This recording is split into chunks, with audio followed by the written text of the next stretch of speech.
Kung fu গিল্টুস blue ব্যাটকে কি করলো?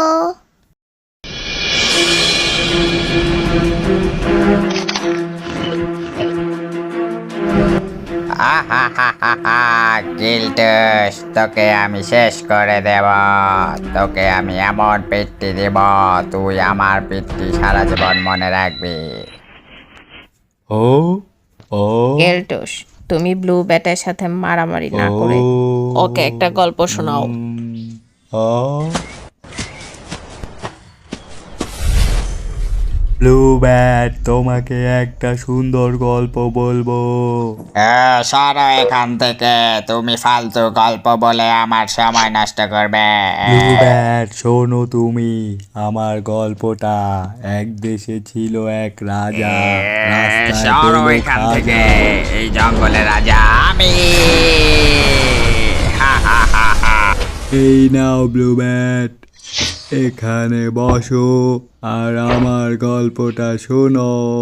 এক দেশে ছিল এক রাজা, রাস্তায় পেল একটা খাজা। হাতে নিয়ে দেখে গরম, টিপ দিয়ে দেখে নরম, মুখে দিয়ে দেখে হাগা। কি বিচ্ছিরি গন্ধ। না না, এই গল্প আমি শুনবো না। ওই রাজাটা তো আমি ছিলাম। ওই হাগুর গন্ধটা অনেক বিচ্ছিরি ছিল, ওটা আর মনে করতে চাই না। কোথায় যাচ্ছ ব্লু ব্যাট? এখানে বসো আর পুরো গল্পটা শুনে নাও। গিল্টুস, তুমি আমাকে ক্ষমা করে দাও। ওই গন্ধটার কথা আর মনে করিও না। হ্যাঁ, ওই গন্ধটার কথাই আমি বলেছিলাম। ওই গন্ধটা এত পচা ছিল, এত পচা ছিল যে ওই গন্ধটা কেউ শুকলেই অজ্ঞান হয়ে যায়।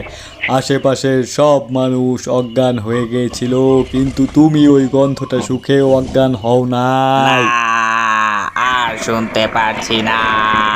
তোমরা আমাদের ভিডিও দেখতে বেশি করে শেয়ার করো আর লাইক করো, কমেন্ট করো, সাবস্ক্রাইব করো। বাই।